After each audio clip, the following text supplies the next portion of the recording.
Y estamos otra vez, y nos alegra que así sea, nos alegra tanto que así sea, en el Foro de las Artes 2022. Esta iniciativa que se despliega por todo el territorio desde la Universidad de Chile, desde la Dirección de Creación Artística de la Vicerrectoría de Investigación y Desarrollo, haciéndonos preguntas respecto a cómo va evolucionando el lugar de las artes en nuestra vida colectiva y sobre cómo dialoga con otros fenómenos que se van produciendo. Y si uno pudiera hablar de lo que pasó en estos 4 años, en realidad uno podría decir demasiadas cosas. Hemos tenido estallido social, pandemia, proceso constituyente. Todo eso instala una gran cantidad de preguntas. Por ejemplo, preguntas que tienen que ver con la resignificación del espacio público, la reocupación del espacio público y cómo eso también afecta a los espacios donde tradicionalmente se ha desarrollado el trabajo artístico. Estamos en un lugar puntual, en la Sala Isidora Segers de la Facultad de Artes de la Universidad de Chile, en este diálogo, el que les vamos a proponer ahora, que está siendo transmitido por la radio de la Universidad de Chile y por supuesto también por Uchile TV. Vamos a hacer lo siguiente, vamos a ensayar imposibles. Ensayando imposibles es precisamente el nombre de estos diálogos, y hoy día muy concretamente vamos a hablar sobre práctica y teoría, la calle y el museo y qué tensiones se producen entre estos espacios de creación. Vamos a saludar a quienes van a participar de esta conversación. En primer lugar, saludar a la docente, investigadora y curadora independiente de una larga trayectoria, Soledad Novoa. Sole, muchas gracias por estar en esta conversación. Pato, muchas gracias y muchas gracias por la invitación a participar en el foro y esta convocatoria a ensayar imposibles. Creo que son dos palabras fundamentales, no solo para lo que vamos a conversar, sino que para el campo artístico y el campo intelectual en general. Sí, y vamos a, gracias Soledad, y agradecer también y saludar a Cristian Inostroza, que es artista visual, investigador y gestor de proyectos. Bienvenido. Un honor estar acá.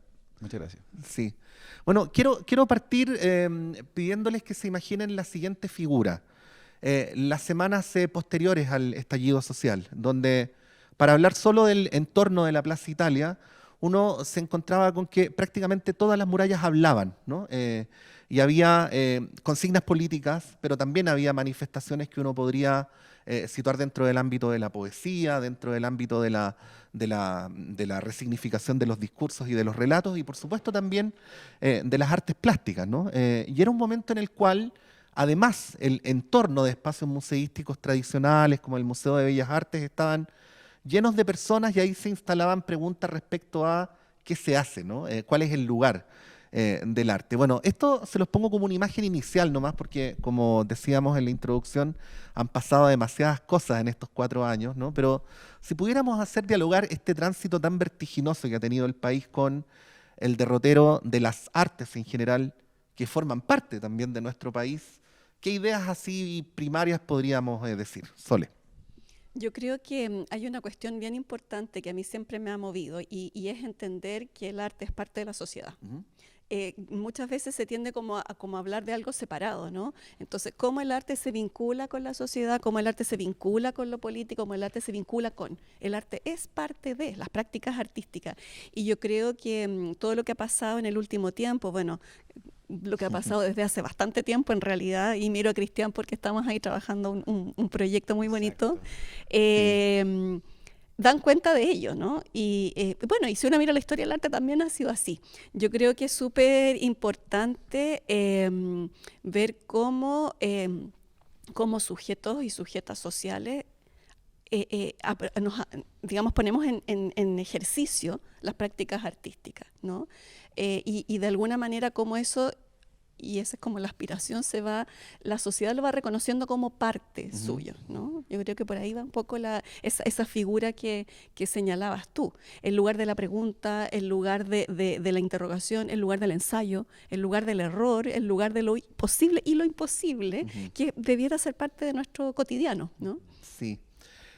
Bueno, en estos 4 años uno ha conversado con artistas, con gestores, con directores, em, y hay miradas sobre el museo, ¿no? Déjenme plantear el museo no solamente como un lugar concreto, sino también como un espacio simbólico, ¿no?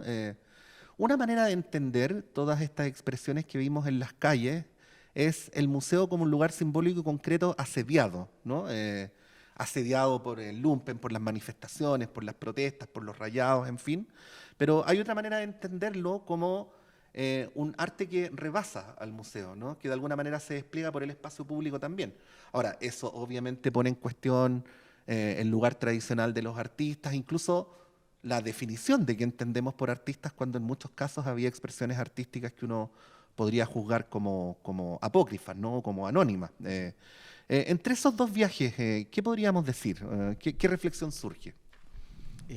Mira, yo creo que este arte del estallido, como se le nombró en su momento, como esta sorpresa para mucha gente, sobre todo de las instituciones, como esta sorpresa de todo este arte, esta ola de creatividad, en realidad, desde mi punto de vista y desde varias con las personas que venimos trabajando hace ya muchos años, en realidad es un arte que viene, es una efervescencia popular desde las periferias hace 10, 15 años atrás, que a lo mejor no había tenido la visibilidad que después de la revuelta tuvo y sigue teniendo, sí, sino que en realidad es un proceso creativo ya de por lo menos 10, 15 años que yo vengo observando, y de artistas, creadoras colectivos, que a lo mejor no están tan interesados en la autoría, o tampoco están tan interesados en la visibilidad dentro de los museos y las instituciones, sino que más bien generar,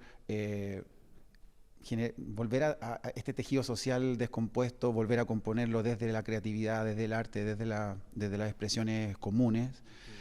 Y también entender, y también desde un entendimiento de la cultura no como algo que hay que ir a alcanzar, ¿no es cierto? Ir al museo a culturizarse, o en nuestro caso, quienes venimos de las periferias, como a civilizarnos, a aprender y después volver a nuestras poblaciones como con algo que no sabíamos, sino que entender que nosotros sí tenemos cultura, tenemos una, no sé, por ejemplo, para dar un ejemplo, el colectivo TUB, investigación sobre los hechizos. Eso es parte de mi tradición, de mi familia fue del Movimiento Pobladores de Chile, eso es un conocimiento acumulado. Entonces yo creo que todas esas expresiones que hoy día estamos observando como nuevas, en realidad son bastante antiguas y que hoy día hoy día están en la palestra como en el centro, se podría decir. Creo que he ido decantando eso también, pero es importante decirlo, ¿no? Sí. Bueno, es cierto que probablemente lo que te voy a preguntar a continuación, Sol, está de alguna manera condicionado porque los espacios artísticos y museísticos estuvieron harto tiempo cerrados, ¿no? No pudimos ir, no se pudo producir el encuentro entre las obras y el público, y por lo tanto ahí hay una interrupción. Pero igual quería preguntarte cómo es el modo en que esto que describía Cristian ha modificado o no el espacio de la curatoría, el espacio de la exhibición, el espacio de la propuesta artística. ¿En qué estado dirías que está ese diálogo, si es que el diálogo se ha dado, o a lo mejor no se ha dado suficientemente? ¿Cuál es tu mirada al respecto? Sí, yo creo que hay un diálogo que se ha dado en distintos niveles. Voy a ser un poco autorreferente. Nosotros como Centro Nacional de Arte Contemporáneo, entre enero y marzo del 2020, desarrollamos lo que se llama el programa Hélice y invitamos a los colectivos y colectivas que habían aparecido, porque algunos surgieron y otros aparecieron, como dice Cristian, se hicieron más visibles durante la revuelta. Y les invitamos a hacer laboratorios con otras y otros artistas y también con digamos, personas sin formación artística que estuviesen interesados. Y a ocupar los espacios, en este caso fue el primer piso, con lo que estaban ellas y ellos produciendo para la calle y lo que habían producido en ese tiempo, ¿verdad?, en que se produjeron estos laboratorios. Y una de las cuestiones que más nos conmovió de alguna manera, pero también nos satisfizo mucho, fue un poco lo que yo te decía antes, como este hablar sin que estuviese esa suerte como de concepto higienizado de arte, ¿no? Entonces podíamos conversar, ¿no?, sobre estas prácticas, sobre cómo eso lo estábamos viendo todos los días, ¿no? como en algunos casos era anónimo, como en otros casos había un reconocimiento de quién estaba produciendo algunas de esas cosas. Eso por un lado. Por otro lado, yo creo que desde hace bastante tiempo también eh, se han ido produciendo acercamientos, por decirlo de algún modo, entre esta práctica más institucionalizada, si quisiéramos llamarla, y esta otra, ¿no? Menos institucionalizada, por decirlo de alguna manera. Yo creo que es muy difícil todavía, o por lo menos para mí, encontrar el concepto para calificar cada una de estas situaciones. Digamos, por decir algo, pueden ser Por como decir, términos transitorios. exacto. Sí. Pero, y lo pienso ahora, por ejemplo, que en el centro tenemos la itinerancia de la Bienal de Sao Paulo, que es súper bonito también, porque ahí está basado digamos, la selección que tenemos en el centro en los cantos de un pueblo amazónico que fue desplazado en Brasil. Se llaman Tigmón, si es que lo estoy pronunciando bien. Y la curaduría y la selección de obras realizada por Jacopo Crivelli parte de eso y parte de el concepto de artistas indígenas, ¿no? Entonces también ahí hay otro giro de cómo estos artistas están, entre comillas, reconocidos no solo en sus comunidades, que era como lo que solía suceder, sino que también en el campo artístico más institucionalizado. Entonces yo creo que estamos en un momento en que se están dando diálogos súper interesantes a distintos niveles, ¿no? Y probablemente, y ahí coincido con lo que dice Cristian, la revuelta nos propuso poner el ojo ahí, porque si uno mira históricamente también ha habido otros diálogos, ¿no? Lo que fue el Art Brut, o qué sé yo, en algún minuto se llamó el arte de los locos, etcétera, como cómo vamos abriendo los poros de este concepto que a veces es tan cerrado como el de arte, ¿no? Y el mundo del arte, ¿no? Yo creo que por ahí va un poco la discusión, y yo veo que, claro, para las instituciones tienen ciertas restricciones, tienen ciertas que a veces la gente no es difícil entender, pero yo creo que esos poros se han ido abriendo y se van generando unos diálogos más amplios. Sí, pues bueno, incluso en tiempo previo, quiero aprovechar de recordar porque creo que de alguna manera le viene al caso todo el trabajo de muralismo que se hizo durante la dictadura, incluso desde antes. Yo me acuerdo que era niño y veía ahí había una brigada muralista que tenía un eslogan que decía contra la dictadura pintaremos hasta el cielo, ¿no? Es una bonita idea, ¿no? Yo creo que de alguna manera uno puede buscar ahí algunos antecedentes también que luego han tenido correlatos más adelante.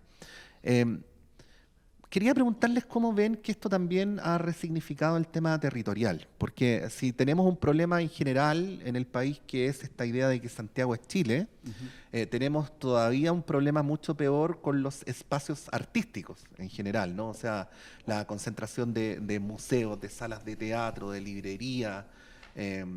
Uno podría decir que están casi todas las del país, creo que no estoy hablando exageradamente, entre la estación Mapocho y Tobalaba, ¿no? En ese eje más o menos directo, con todo eso que significa para quien vive lejos en una ciudad como Santiago, ir al teatro, ¿no? O sea, el problema de a qué hora se cierra el metro, que puede ser un problema intrascendente para quien vive más cerca, se transforma literalmente en un impedimento para quien vive más lejos, ¿no? Así es.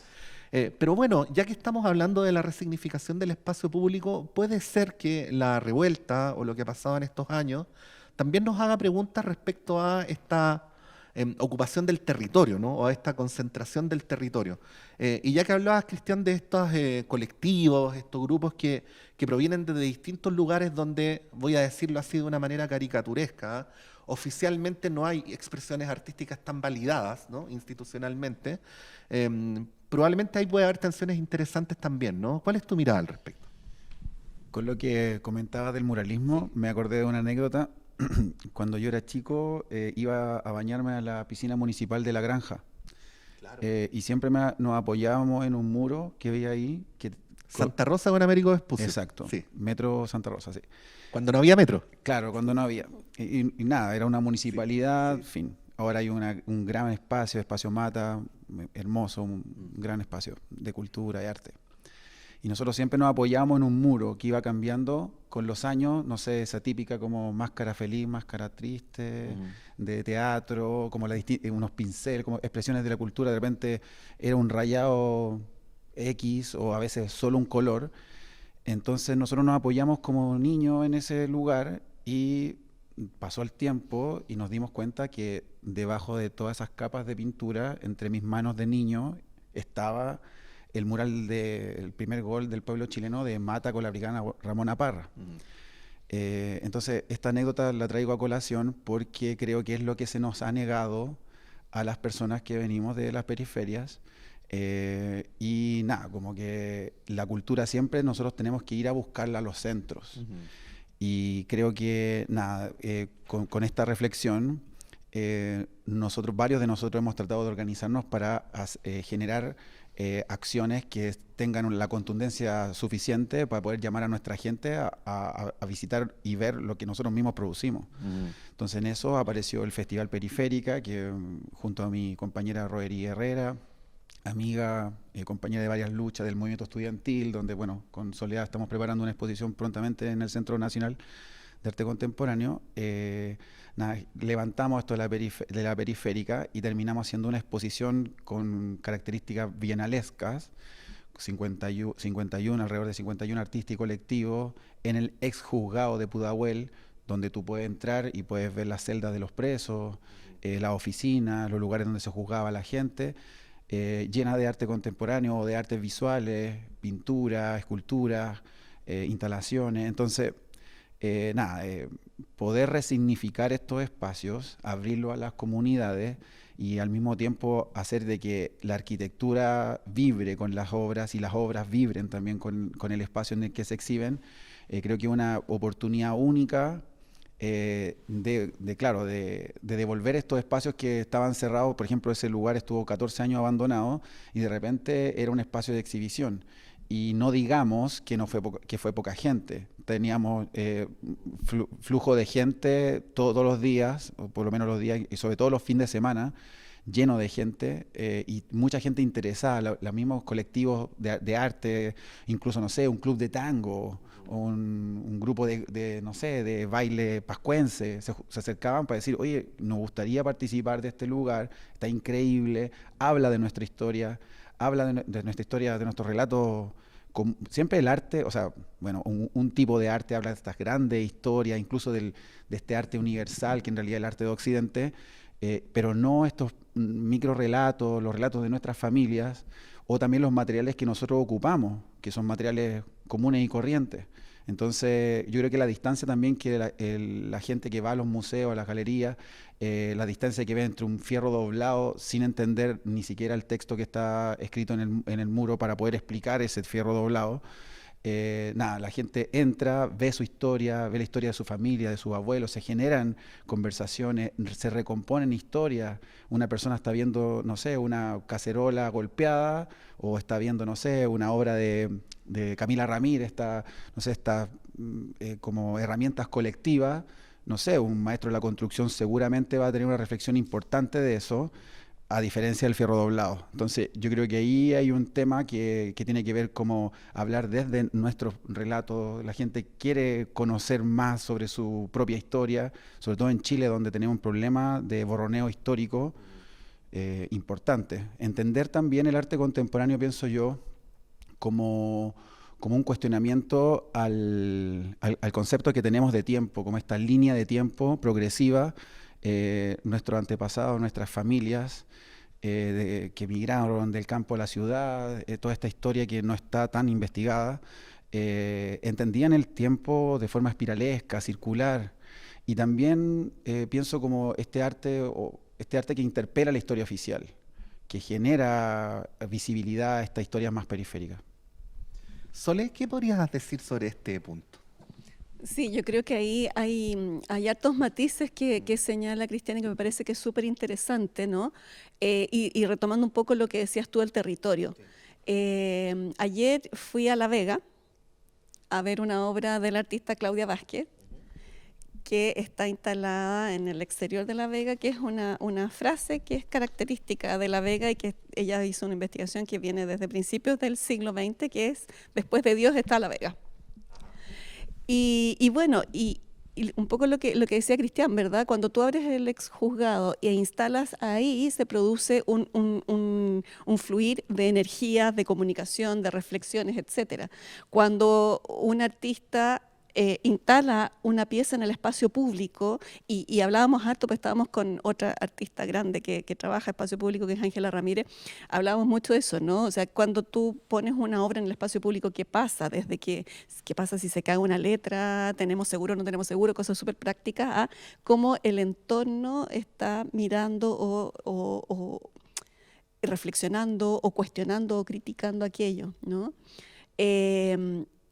Entonces también, por eso yo creo que lo que decía al principio, cuando entendemos que el arte no es que se vincule con lo social, sino que es parte de lo social, es parte de lo político, es parte de lo que está ocurriendo. Creo que, y a lo mejor soy muy utópica, creo que ahí deberíamos, o tal vez se podría producir ese estrechamiento de la distancia que dice Cristian, ¿no? De que tenemos que ir a un lugar específico para, ¿no? Y que las y los artistas son parte de estas comunidades, solo que hacen otra cosa, ¿no? O sea, si hay la persona que es un verdulero, si hay la persona que es un dentista, o si hay la persona que es una abogada, también hay una persona que es un artista, o una señora o un señor que barre la calle, te fijas, ¿cómo podemos generar ese diálogo a través de algo que es o un objeto o que es una acción que llamamos arte, ¿no? Estoy pensando en la misma Ángela Ramírez, tiene una obra preciosa en el edificio ¿cómo se llama?, del Poder Judicial, que está ahí en la Ruta 5. Eso tiene un nombre especial que se me va en este minuto. José Joaquín Prieto. Sí, pero el edificio de está al lado de la cárcel, ¿no? Que está al lado de la cárcel, claro. Sí.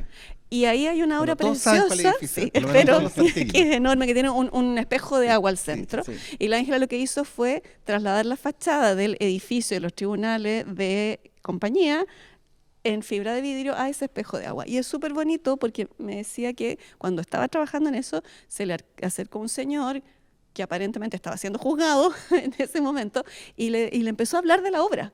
Y le dijo cosas súper importantes sobre la obra. Y le decía, y esto es arte, y esto es bonito, y esto es... no sé. Entonces yo creo que tal vez es un problema de quién se siente autorizado o autorizada para acercarse al campo artístico. Yo creo que ahí es algo que hay que trabajar, ¿no? No necesitamos autorización para acercarnos al campo artístico, a mi juicio.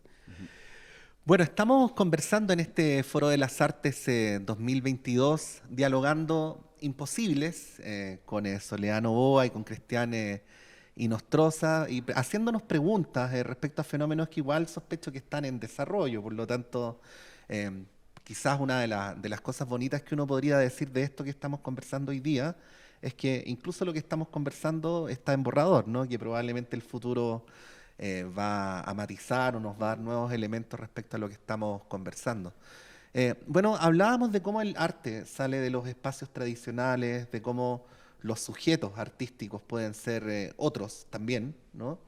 Pero eso también desafía el lugar que al menos en los últimos siglos han tenido los artistas, ¿no? O sea, lo que algunos teóricos llaman el aura, ¿no? Ese lugar donde hay un grupo de personas, voy a decirlo entre comillas, elegidas, ¿no? Que son los poseedores de la capacidad de crear arte, ¿no? Con todo lo que eso implica.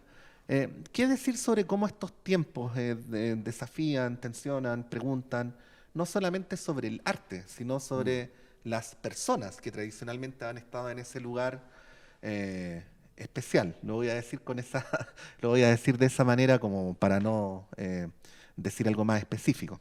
Cristian. Sí, esto de la autonomía del arte, Sí. ¿no es cierto? Como que puede funcionar dentro de espacios higienizados donde podemos llegar a instalar algo y decir eso es arte, ¿no es cierto? O en una institución que tenga la categoría de que todo lo que contenga es arte, ¿no? Pero resulta que nuestro arte está súper condicionado a los movimientos sociales porque somos parte de los movimientos sociales o de nuestras propias organizaciones. Nuestras metodologías están desde una reunión en una junta de vecinos para ponernos de acuerdo de qué manera, no sé, celebramos el aniversario del barrio y en ese aniversario nosotros vamos a aportar desde lo que nosotros hacemos. Entonces, esa autonomía, así tan autonomía, no existe realmente porque en realidad estamos siempre apoyando nuestro contexto, que es lo que más nos importa, la verdad. Y también entender de que los movimientos sociales son los que realmente nos han hecho pensar nuevos mundos posibles. A pesar de todo, a pesar de nuestros fracasos, de nuestras contradicciones, de los problemas internos que se tienen.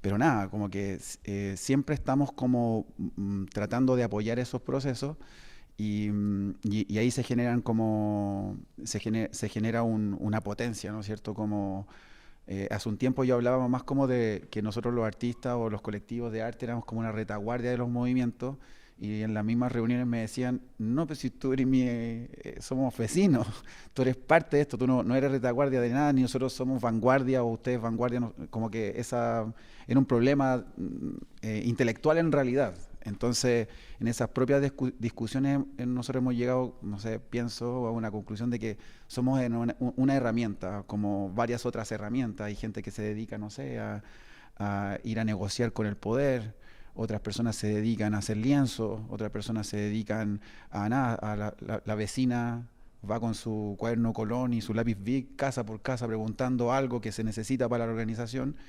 Y bueno, nosotros hacemos arte, nos dedicamos a eso. No podríamos hacer otra cosa que eso. Y nada, como que se genera ahí un roce entre nuestra práctica y las instituciones del arte. Hay que vivir de algo, ¿no? Nuestra aspiración es vivir de esto. Y quienes hemos logrado somos una especie de privilegiados, privilegiadas, pero eso es un problema. Yo creo que es un problema en desarrollo.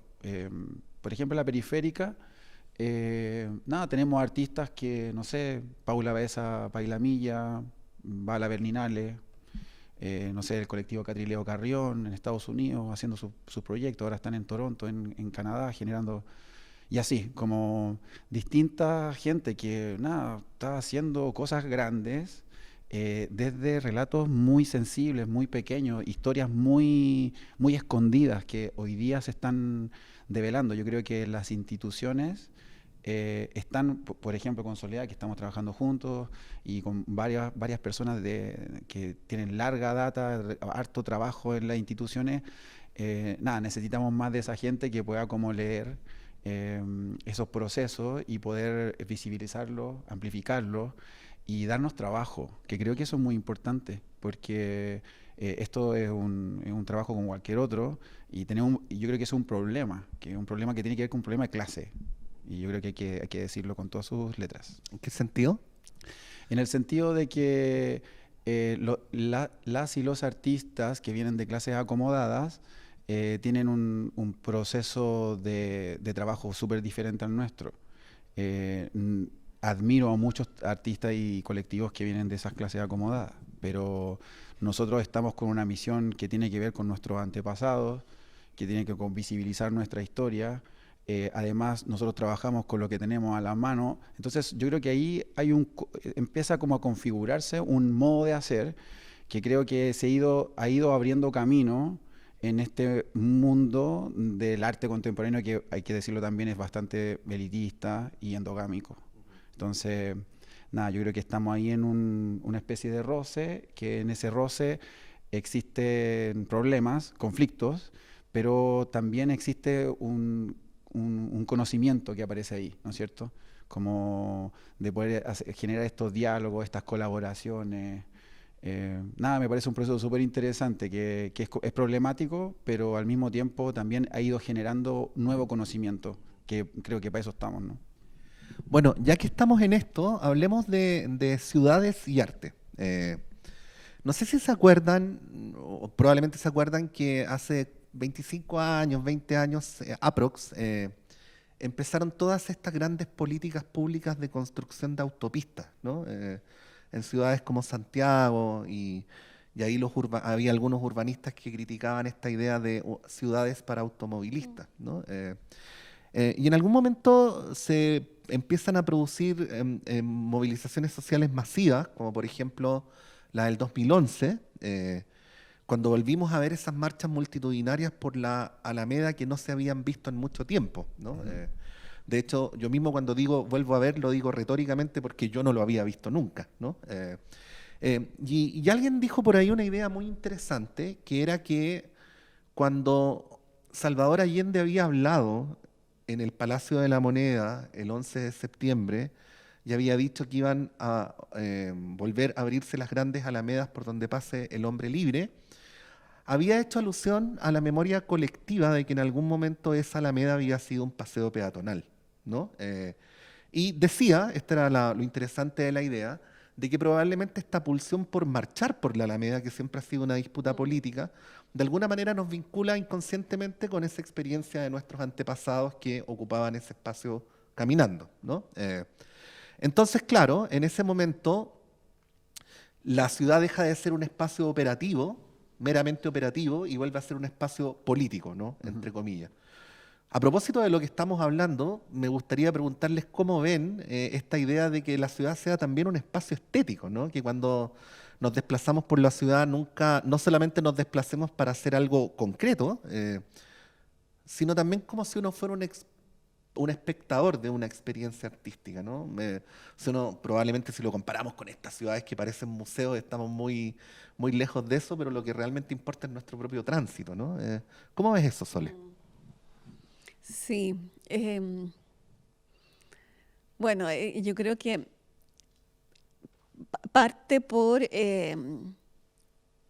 cómo nos apropiamos o reapropiamos del espacio público, ¿no?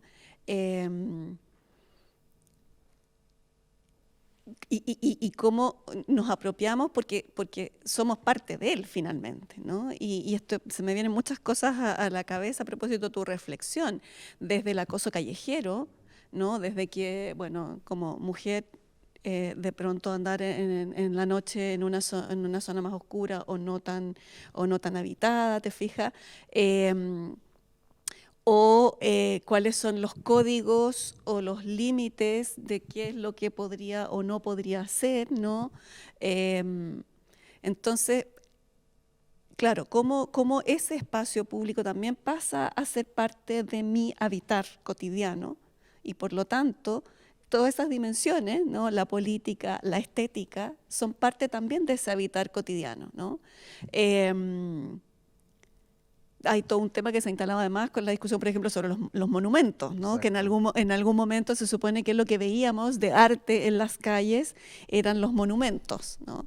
Ahí hay otro componente que me parece súper interesante de poner en la palestra y discutir, ¿no?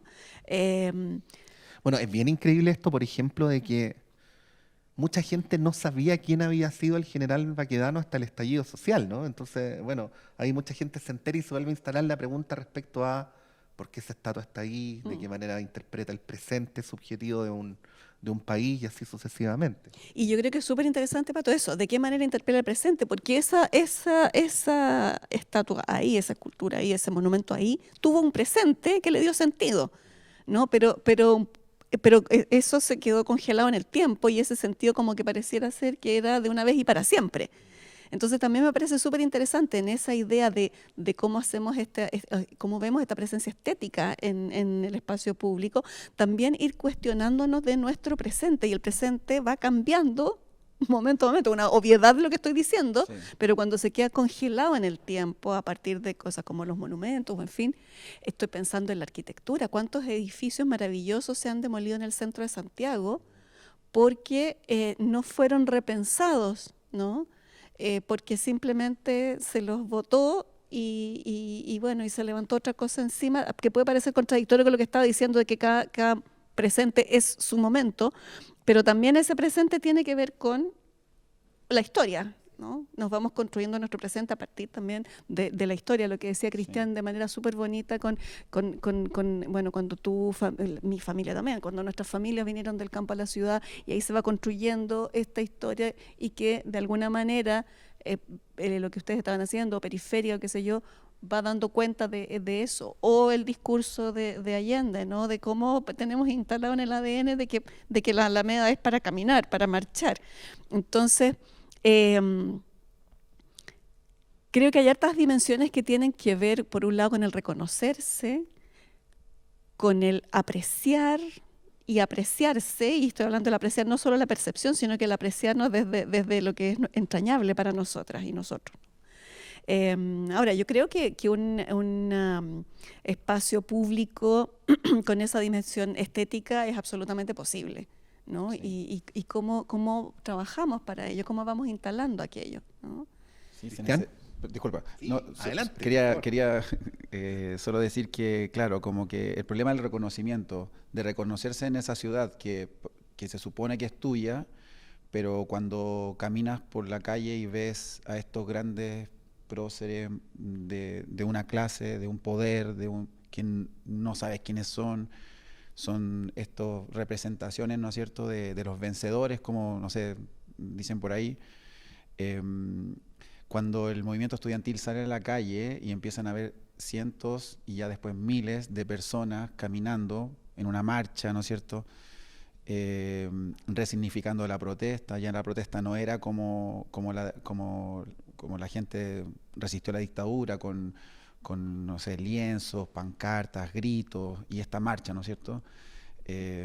Sino que había, no sé, estas como carros alegóricos muy parecidos a lo que nosotros veíamos en las imágenes de la fiesta de la primavera, ¿no es cierto? Pareciera que el pasado no pasa, vuelve a aparecer de forma muy misteriosa a veces.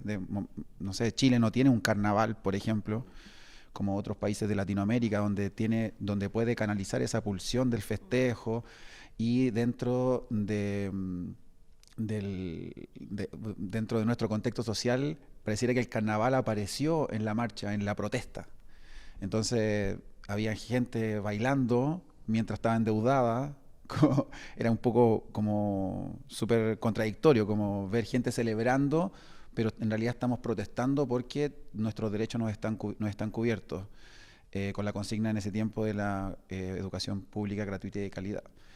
Pero claro, como que estamos festejando en realidad porque recuperamos esta calle que no era nuestra calle, pero ahora sí es nuestra. Entonces, eran los estudiantes, de repente eran universitarios y escolares, y de repente eran apoderados, y de repente eran profesionales, y empezó ya a ser un movimiento social. Y también fue como y también creo que es importante hablar de estos movimientos, como tú dices, como de la marcha, ¿no es cierto? Que fue la antesala del movimiento estudiantil. O sea, primero tuvimos la Revolución Pingüina, el movimiento estudiantil 2011, los movimientos regionales, que quienes somos de Santiago, aunque vengamos a las periferias y tengamos familiares en las regiones, no teníamos conciencia de, no sé, tu problema es mi problema en Aysén, el tema del gas en Magallanes, Freirina y así, muchos lugares. Y también antesala al movimiento feminista, que tuvo varias olas y que resignificó todo, como que fue no sé, todos nos cuestionamos todo. Entonces, se podría hacer una genealogía de los movimientos sociales y también de cómo resignifican la calle. O como dice el profe Sergio Rojas en una clase que decía algo así como era esto de la calle es donde no se ve la ciudad.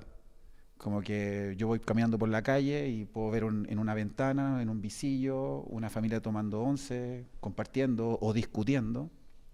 Es diferente estar en el Paseo Humada o estar al frente de la Moneda. Encuentro que son súper interesantes esas reflexiones con respecto a cómo habitamos el espacio y cómo también se significa la ciudad, la calle. Sí, bueno, estamos llegando más o menos, o casi al final, ¿ah? Así es que los últimos minutos no quiero hacer una predisposición de ustedes con una pregunta, sino simplemente proponerles que le demos una vuelta final, así como si tuviéramos en la mano la posibilidad de hacer una costura, ¿no? Algunas ideas que les gustaría hilvanar así como consecuencia de esta conversación que hemos tenido y que obviamente esperamos que haya sido interesante para quienes nos están viendo y escuchando. Soledad. Cristian, te doy la Cristian. palabra porque estoy un poco... Ah, ya, sí. Sí, Bueno, es la primavera Es la santiaguina, primavera. ¿ah? así es. vamos a tener que hacer un foro aparte sobre los plátanos orientales. Y cómo han resignificado La primavera. Claro.